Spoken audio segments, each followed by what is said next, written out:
Hello students, मैं doctor Ruby कुमारी, Jamalpur college Jamalpur. आज आपके सामने जो विषय लेकर आई हूँ, इस टॉपिक का नाम है जर्मनी का एकीकरण। मैं इसे शॉर्ट में समझाने की कोशिश करूँगी।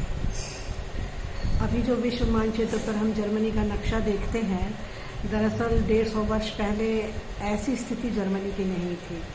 मध्य युग में जर्मनी जो था वो बहुत छोटे छोटे राज्यों का एक समूह था और इसे पवित्र रोमन साम्राज्य कहा जाता था। यहाँ के जो लोग थे वो अलग अलग राज्यों के, वो भाषा, सांस्कृतिक या परंपरा की दृष्टि से वो एक थे, लेकिन इनका कोई राजनीतिक संगठन एक नहीं था। और इन राज्यों की जो संख्या थी वो लगभग 336 थी और इनमें से कुछ राज्य जो थे वो गृह नीति के क्षेत्र में या विदेश नीति के क्षेत्र में बिल्कुल स्वतंत्र थे। और इन राज्यों पर ऑस्ट्रिया का प्रभुत्व और दबदबा कायम था।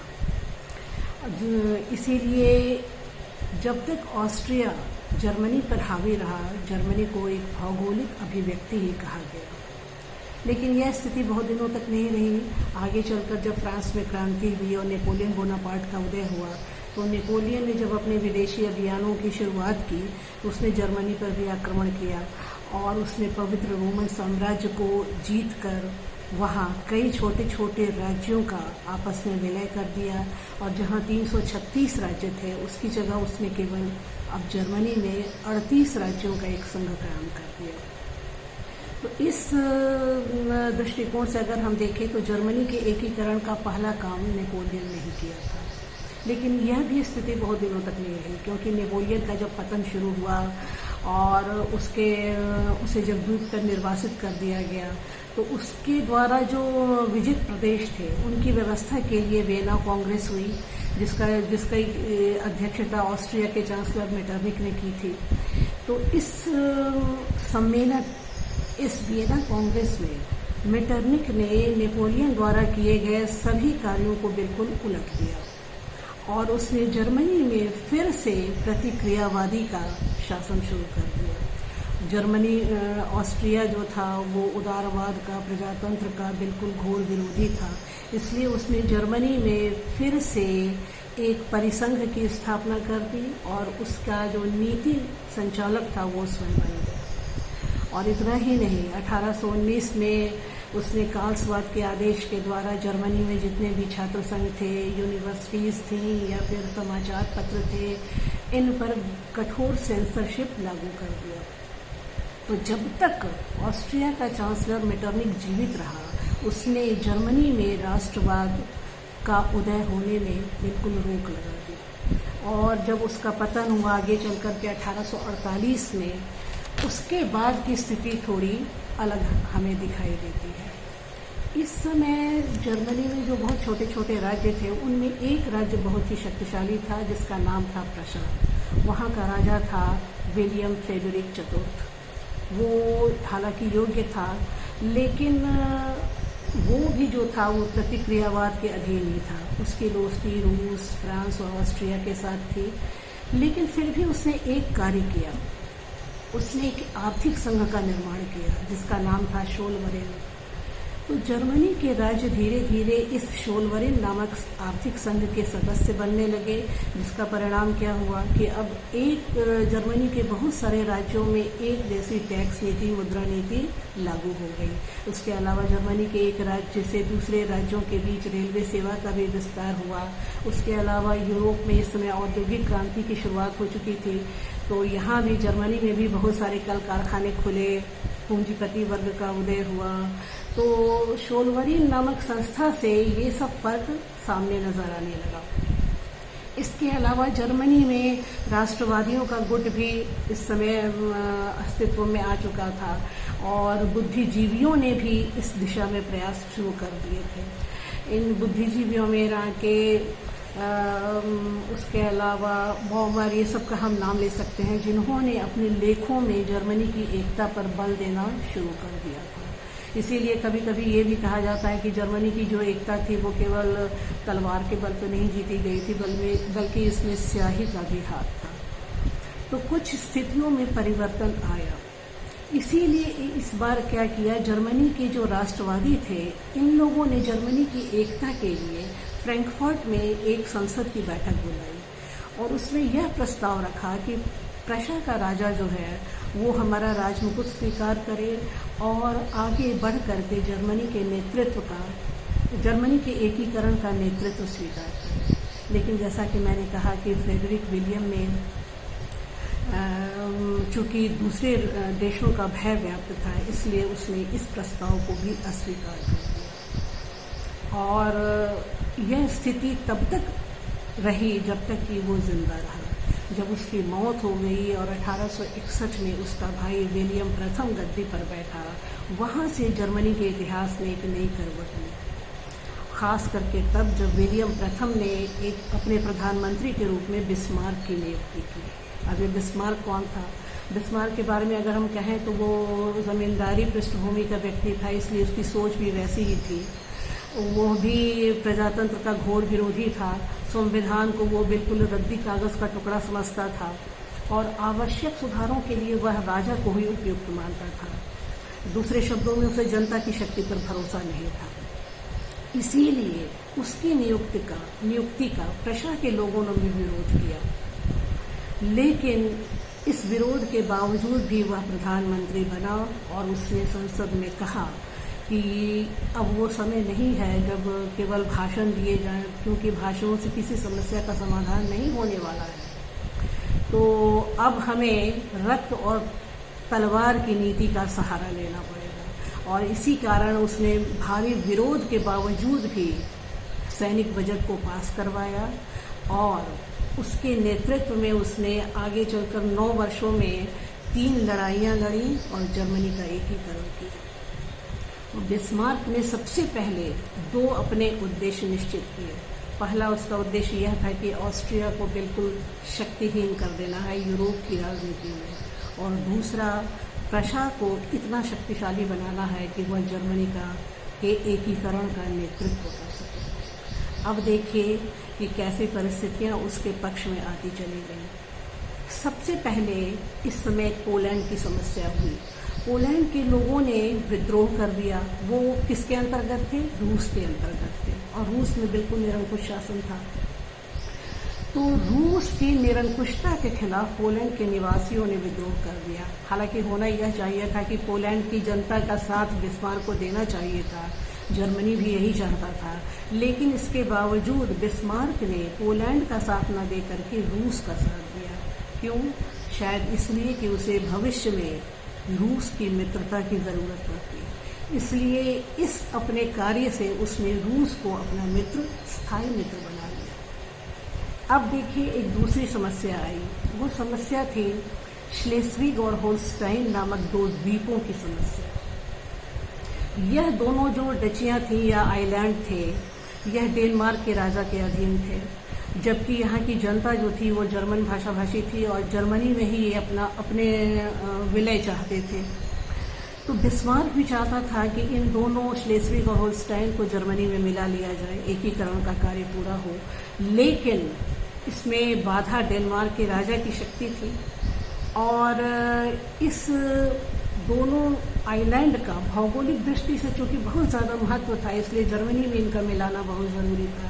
तो बिस्मार्क ने अब कूटनीतिक चाल चलना शुरू कर दिया। इस समय सौभाग्य से ही कहिए उसकी दोस्ती ऑस्ट्रिया के प्रधानमंत्री से हो चुकी थी, इसलिए उसने ऑस्ट्रिया को अपने पक्ष में कर लिया और डेनमार्क के खिलाफ युद्ध की शुरुआत कर दी। डेनमार्क के खिलाफ यह जो युद्ध था वह 1864 में हुआ। इस युद्ध में ऑस्ट्रिया और प्रशा की सम्मिलित सेना एक तरफ थी, दूसरी तरफ डेनमार्क था।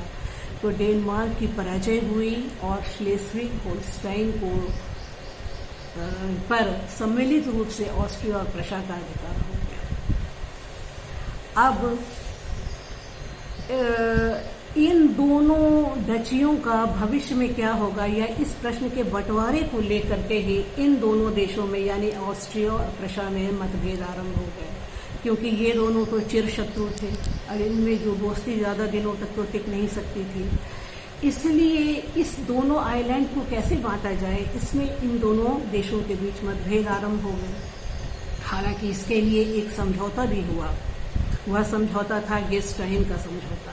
लेकिन गेस्टाइन के समझौते के बारे में कहा जाता है कि यह एक कागज़ का टुकड़ा था जिसने कि कुछ देर के लिए दरार को ढकने की कोशिश की थी। इसलिए गेस्टाइन के समझौते पर ज़्यादा दिनों तक टिका नहीं रहा जा सकता था। प्रशा भी जानता था कि उसका ऑस्ट्रिया के साथ युद्ध होना ज़रूरी है, क्योंकि इसके बिना जर्मनी का एकीकरण संभव नहीं था। उधर ऑस्ट्रिया भी प्रशा को सबक सिखाना चाहता था। अब बिस्मार्क ने दूसरी कूटनीति चाल चलनी शुरू कर दी। रूस तो उसका मित्र पहले से था ही, अब उसने इटली के साथ भी संधि कर ली। और तीसरा उसने क्या किया, उसने फ्रांस के साथ भी संधि कर ली और इस युद्ध में तटस्थ रहने का वादा उससे ले लिया। फ्रांस में इन दिनों नेपोलियन थर्ड का शासन था। तो अंतर्राष्ट्रीय राजनीति यह कहिए कि यूरोप की राजनीति को अपने पक्ष में करके ये दोनों देश या प्रशा ऑस्ट्रिया के साथ युद्ध के लिए बिल्कुल बेचैन हो गया। तो अब उसने बहाना ढूंढना शुरू कर दिया। उसने कहा कि ऑस्ट्रिया ने जर्मन परिसंघ पर के से संबंधित जो संविधान बनाए हैं उसमें संशोधन होना ज़रूरी है।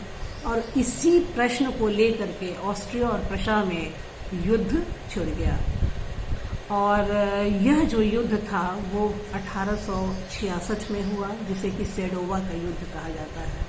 इस युद्ध का यूरोप के इतिहास में बहुत ज़्यादा महत्व है, क्योंकि इस युद्ध में कुछ ऐसा हुआ जिसकी उम्मीद किसी को नहीं थी। ऑस्ट्रिया जैसे शक्तिशाली देश को प्रशा जैसे छोटे से राज्य ने बिल्कुल पराजित कर दिया। और इस युद्ध से हुआ 2-3 बातें तो ज़रूर हुई।